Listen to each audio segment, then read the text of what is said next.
10 games average, 20 games average, 30 games average, এই টাইপের বেঞ্চমার্কগুলো আমরা প্রায়ই দেখে থাকি যখন আমাদের উদ্দেশ্য থাকে কোনো একটা পার্টিকুলার প্রোডাক্টের, যেমন সেটা হতে পারে জিপিইউ বা সিপিইউ, সেটার ক্যাপাবিলিটি সম্পর্কে একটা আইডিয়া নেওয়ার। হার্ডওয়্যার আনবক্স কিংবা টেকিএসসিটির মতো চ্যানেলগুলো এই টাইপের বেঞ্চমার্কগুলো প্রায়ই দেখিয়ে থাকে এবং এগুলা রেফারেন্স দিয়ে আমরাও বিভিন্ন টাইমে এই প্রোডাক্টগুলোর ক্যাপাবিলিটি নিয়ে ডিসকাশন করে থাকি।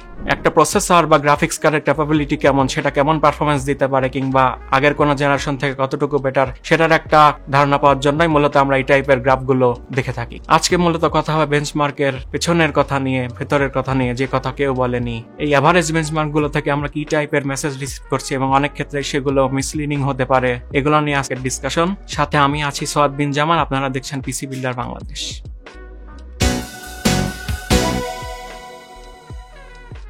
আলোচনার সুবিধার্থে আমরা আজকে বেশ কিছু ইউটিউব চ্যানেলের ডাটা রেফারেন্স হিসাবে ইউজ করব। স্ক্রিনে আপনারা দেখতে পাচ্ছেন আমাদের সকলের প্রিয় হার্ডওয়্যার আনবক্সড ও অন্যান্য বেশ কিছু চ্যানেলের কয়েকটি screenshot. 15 games average, 20 games average ইত্যাদি। না, এই ডাটাগুলোতে কোনো ভুল নেই। আজকের ভিডিওর উদ্দেশ্য এই চ্যানেলগুলোকে রোস্ট করা নয়, বরং আমরা এই ডাটাগুলো থেকে কিভাবে মিসগাইড হতে পারি, ভুল মেসেজ পেতে পারি, সেটা নিয়ে আলোচনা। স্ট্যাটিস্টিক্সের সব থেকে মিসলিডিং যদি কোনো জিনিস থেকে থাকে সেটা হচ্ছে অ্যাভারেজ। অ্যাভারেজ আমাদের একটা গ্রুপ অফ ডাটা সম্পর্কে ধারণা দেয়, কিন্তু সেই ধারণাটা কতটুকু অ্যাকুরেট সেটা ডিপেন্ড করে হচ্ছে সেই ডাটাগুলোর পার্টিকুলার ভ্যালুর উপরে। ম্যাক্সিমাম, মিডিয়াম বা মড আমাদের যেভাবে একটা কোনো পার্টিকুলার ভ্যালু সম্পর্কে ধারণা দেয়, সেক্ষেত্রে অ্যাভারেজটা সেভাবে কাজ করে না। অ্যাভারেজ ভ্যালুর ক্ষেত্রে আমরা পুরো একটা ডাটাসেট সম্পর্কে ক্লিয়ার আইডিয়াটা পাই না। এজন্যই কোনো একটা অ্যাভারেজ ভ্যালু থেকে কোনো একটা ডিসিশন মেক করা একটু ক্রিটিক্যাল হয়ে যায়। যেমন 10টি ডাটার মধ্যে 2-3টি ডাটা যদি একটু আলাদা হয়, সেক্ষেত্রে পুরো রেজাল্টটাই পাল্টে যেতে পারে। আচ্ছা, একটা এক্সাম্পল দিয়ে বোঝানো যাক। একটা দলে 10 জন মানুষ আছে, তার মধ্যে 7 জনের বয়স 13 থেকে 14 বছরের মধ্যে বা 10 থেকে 12 বছরের মধ্যে। বাকি 3 জনের বয়স যদি 45, 55 বা 35 হয়, তাহলে এই 10 জনের গড় বয়সের এমন একটা ভ্যালু আসবে যা একদিকে ওই 7 জনের বয়সের দিকেও নির্দেশ করে না, তেমনি বাকি 3 জনের বয়সও তা থেকে নির্ণয় করা যায় না। বিষয়টা এবারের বেঞ্চমার্ক গুলোতে কিভাবে কাজ করছে চলুন দেখি। হার্ডওয়্যার আনবক্সড এই স্ক্রিনশটটার দিকে একটু তাকাই। কোন একটা জিপিইউ আমরা নেই, RX 7600 ধরলাম যেহেতু হাইলাইট করা আছে। পয়েন্ট নাম্বার 1, এই টেস্টিং এর সবগুলো গেম AAA না, এবং এই টাইপের যত টেস্টিং করা হয়, বিশেষ করে গেমসের সংখ্যা বাড়লে AAA এর পাশাপাশি উল্লেখযোগ্য সংখ্যক স্ট্র্যাটেজি গেমস, স্পোর্টস টাইটেলও যুক্ত হবে। আর আপনারা সকলেই জানেন যে একটা স্পোর্টস টাইটেলে টিপিক্যালি 250, 300, 350 থেকে 500-600 FPS পাওয়া যায়, কিন্তু অন্যদিকে বেশিরভাগ AAA গেমে হাই এন্ড পিসিতে 100-150 FPS সর্বোচ্চ পাওয়া যেতে পারে, বিশেষ করে 2K 4K রেজুলেশনে। অর্থাৎ এখানে 15 থেকে 20টা গেমের বেঞ্চমার্ক করে ডাটা এভারেজ করা হয়, সেখানে বড় ধরনের একটা মিসলিডিং রেজাল্ট প্রডিউস হতে পারে। ধরেন 10টা AAA গেমের এভারেজ আপনি বের করলেন 1080p-তে 60, ওকে ফাইন। কিন্তু এখানে সমস্যাটা তখনই তৈরি হয় যখন টেস্টিং এর অন্যান্য স্পোর্টস গেমগুলোর ডাটাও এর মধ্যে মিক্স করবেন। ধরেন 5টা স্পোর্টস টাইটেলের এভারেজ বের হলো 180। এখন এই 5টা গেমের 180 আর 10টা গেমের 60 FPS যখন একসাথে হবে, তখন 15টা গেমের এভারেজ মান আসবে 100। এখানে মনে হচ্ছে যে আমরা 100 FPS পাবো, কিন্তু না। যখন র্যান্ডমলি আপনি একটা AAA গেমস খেলতে যাবেন, ওই জিপিইউ আপনাকে ওই নির্দিষ্ট সেটিংসে 100 FPS নাও দিতে পারে, কারণ এই ভ্যালুটা পলিউটেড। এখানে AAA গেমসের রেজাল্ট স্পোর্টস গেমসের সাথে মিলে গিয়েছে। আবার 100 FPS একটা স্পোর্টস গেমের জন্য সাধারণত অনেকটাই কম। অর্থাৎ এখান থেকেও কেউ যদি স্পোর্টস গেমে কত FPS পাবে সেটার ধারণা নিতে যায়, সেটাও হবে মিসলিডিং, আর বেশিরভাগ ক্ষেত্রে নেগেটিভ, কারণ 100 FPS স্পোর্টস গেমের জন্য সাধারণত ইনাফ না। কারণটা সেম আগের মতোই, কারণ স্পোর্টস গেমের সাথে এখানে AAA টাইটেলের ডাটা মিশে গিয়েছে। আবার AAA গেমগুলো এভারেজ যদি 60, 80, 90 এরকম হয়, 1% লো এর ডাটা ট্রেন্ড হচ্ছে 30, 40, 50 এরকম। অন্যদিকে স্পোর্টস টাইটেল এগুলো 1% লো ইউজুয়ালি অনেক বেশি হয়, 150, 200, 250, 300, 1% লো আমরা পেয়েই থাকি, এর বেশিও হতে পারে। যখন এই 30, 40, 50, 1% লোর সাথে আপনি 250, 300 FPS গড় করবেন, তখন আপনি এমন একটা রেজাল্ট পাবেন 1% লোর জন্য, যেটা কোনো ক্ষেত্রে AAA গেমের জন্য অ্যাপ্রোপ্রিয়েট না, আবার স্পোর্টস টাইটেলের জন্য অ্যাপ্রোপ্রিয়েট না। পয়েন্ট নাম্বার 2, গেম রিলিজ ইয়ার। এই চার্টে সবগুলো গেম অবশ্যই একই বছরে রিলিজ হওয়া না, এটাও একটা কারণ যে এদের এভারেজ ফ্রেম রেট রেজাল্ট আমরা একই সাথে মেলাতে পারি না। 5 বছর আগে AAA গেম এখনকার একটা লেটেস্ট জিপিইউ বা সিপিইউ কে 2023 সালে রিলিজ হওয়া গেমের মতো চলবে না। এই দুই ধরনের গেমের এভারেজ FPS আপনাকে না পুরাতন গেমের পারফরমেন্স সম্পর্কে ধারণা দেবে, না নতুনটা সম্পর্কে সঠিক আইডিয়া দেবে। একই ডাটা শিটে GTA 5 এর সাথে Alan Wake 2 উপস্থিত থাকলে তা একটা অপরের জন্য অ্যানিহিলেটিং। ফ্রেম রেটের দিক দিয়ে সম্পূর্ণ বিপরীত মেরুতে অবস্থান করছে এই দুটি title. Point number 3, optimization, resource demand and FPS trend. সকল গেমসের অপটিমাইজেশন সমান না, সকল গেম একই ধরনের ডিমান্ডিং, রিসোর্স হাঙ্গ্রি না। এজন্য একটা আনঅপটিমাইজ গেমের সাথে একটা অপটিমাইজ গেম একই সাথে মেলানো বুদ্ধিমানের কাজ না। কোনো টাইটেল একটু সিপিইউ ডিপেন্ডেন্ট, কোনো টাইটেল একটু জিপিইউ ডিপেন্ডেন্ট, কোনো টাইটেল আবার একটু মেমোরির দিকে বেশি ইন্টেন্সিভ। আবার আমরা যদি এফপিএস ট্রেন্ডের কথা বলি, সব ট্রিপল এ গেমের এফপিএস ট্রেন্ড যে সমান, সবগুলো যে সমান হেভি তাও না। উদাহরণস্বরূপ ফার ক্রাই 6, স্পাইডারম্যান মাইলস বা রিমাস্টার্ড 100, 120, 130 এফপিএস এর এক্সপিরিয়েন্স দিয়েছে, যা আপনারা আমাদের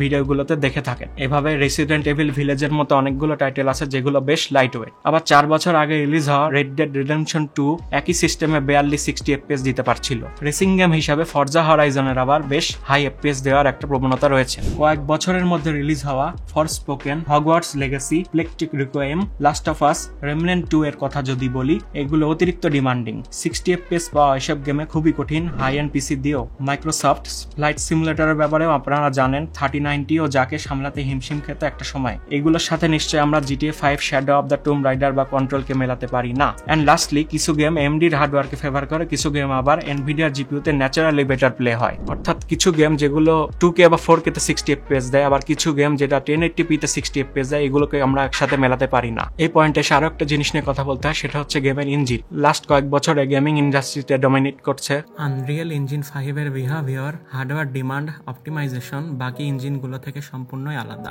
point number 4, test system and settings. এই অ্যাভারেজ বেঞ্চমার্ক তো বটেই, একটা ভিডিওতে দেখানোর প্রত্যেকটা রেজাল্টই কেবলমাত্র 100% ট্রু হবে শুধুমাত্র যেই টেস্ট সিস্টেমে এই গেমটা টেস্ট করা হয়েছে এবং একই সাথে যেই সেটিংসে রেজুলেশনে টেস্ট করা হয়েছে এক্সাক্ট সেই টেস্ট সিস্টেমে ও গ্রাফিক সেটিংস এর জন্যই। অপারেটিং সিস্টেম ও ড্রাইভার ভার্সনও মেজর রোল প্লে করে এখানে। অবশ্যই আমরা সবাই জানি যে একটা হার্ডওয়্যারের ম্যাক্সিমাম ক্যাপাবিলিটি বের করার জন্য টেস্টের অন্যান্য হার্ডওয়্যার অনেক পাওয়ারফুল নেওয়া হয়, যাতে আমাদের টেস্ট সাবজেক্ট অন্যান্য হার্ডওয়্যার দ্বারা লিমিটেড না হয়ে যায়। এই হার্ডওয়্যার সিলেকশনে কোনো সমস্যা বা দোষ নেই, সমস্যাটা আমাদের ডিসিশন মেকিং এ। সুতরাং এই এভারেজ বেঞ্চমার্ক বা যে কোনো ধরনের প্রোডাক্টের ফার্স্ট রিভিউ বেঞ্চমার্ক থেকে সিদ্ধান্ত নেওয়ার ক্ষেত্রে এটা আপনাকে মাথায় রাখতে হবে যে এই পারফরমেন্সে উল্লেখিত টেস্ট সিস্টেম ও সেটিংস এর জন্যই কেবল প্রযোজ্য।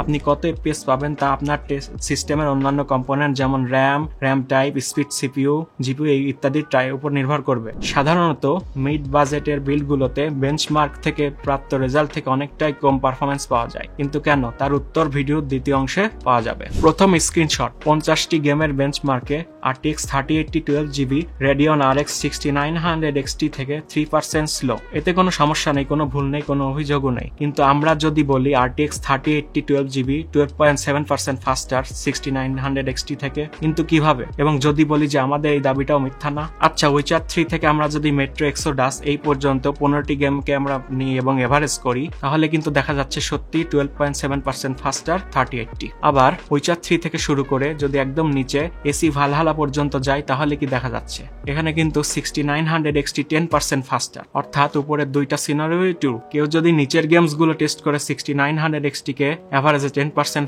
ফাস্ট বলে, তাহলে সে মিথ্যা কথা বলছে না। আবার 3080 কে 12% ফাস্ট বলার ব্যাপারটাও জায়েজ আছে যদি আমরা উপরের গেমগুলোকে সিলেক্ট করি। একটু আগে একটা ব্যাপার নিয়ে কথা বলেছি যে এভারেজ বেঞ্চমার্ক প্রচন্ড মিসলিডিং, কারণ এখানে বিভিন্ন ধরনের ডাটা থাকে। তার প্রমাণ এখানে মেট্রো এক্সোডাসের দিকে একটু তাকান। এই একটা আউটলায়ারকে বাদ দিলে সম্পূর্ণ বেঞ্চমার্কের চেহারাই বদলে যাবে। এটি একটি ব্যাড ডাটা। ব্যাড না হলেও স্রোতের বিপরীতে, ধারার বিপরীতে অবশ্যই সম্পূর্ণ রেজাল্টকে ম্যানিপুলেট করতে এই একটা ডাটাই যথেষ্ট।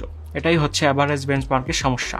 একই কথা বলা যায় সেকেন্ড স্ক্রিনশটকে নিয়েও। এখানে RX 6700 ভার্সেস RTX 3070 এর একটা বেঞ্চমার্ক আমরা দেখতে পাচ্ছি। আমরা যদি উপর থেকে ডুম ইটারনাল থেকে ফরজা হরাইজন 5 পর্যন্ত 10টি গেমের বেঞ্চমার্ক নিয়ে বলতে পারি যে RX 6700 XT RTX 3070 থেকে 1 থেকে 17% পর্যন্ত এবং এভারেজে 7.9% ফাস্টার পারফর্ম করে, এই কথাটা মিথ্যা হবে না। আবার নিচের 40টা গেম নিয়ে বেঞ্চমার্ক করে বলা যায় যে 3070 6700 XT থেকে গড়ে 2% থেকে 36% পর্যন্ত এবং সর্বমোট 11.45% পর্যন্ত ফাস্টার, এটাও মিথ্যা হবে না। এটা হচ্ছে আমাদের 3 নাম্বার স্ক্রিনশট। এটা একটু ইন্টারেস্টিং। এখানে গড়ে দুইটা জিপিইউ সমান পারফর্ম করছে, তবে আমাদের থিওরি এখানেও অ্যাপ্লিকেবল। উপর থেকে 11টা গেম নিয়ে যদি কেউ বলে 6800 XT 3080 থেকে গড়ে 9.33% ফাস্ট, সেটাও ঠিক। আবার নিচের গেমগুলো নিয়ে 3080 কে 7% ফাস্টও বলা যায়। সেম কথা পরের স্ক্রিনশটের জন্যও বলা যায়, এখানে আর রিপিট করার কোনো প্রয়োজন নেই। গেম সিলেকশনের পাশাপাশি ড্রাইভার, অপারেটিং সিস্টেম, গেমের সংখ্যা এগুলোর কারণে এভারেজ বেঞ্চমার্কে পরিবর্তন চলে আসতে পারে।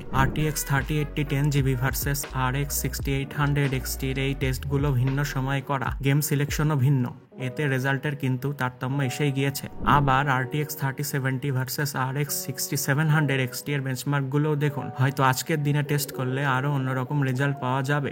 কিছুদিন আগের একটি বেঞ্চমার্কে দেখা যাচ্ছে RX 9070 XT আগে RTX 5070 Ti থেকে পিছিয়ে ছিল, কিন্তু বর্তমানে ড্রাইভার ইমপ্রুভমেন্টের কারণে সেটি বেটার পারফর্ম করছে। আবার আজকের বেঞ্চমার্ক এক বছর পর ইনভ্যালিডও হয়ে যেতে পারে।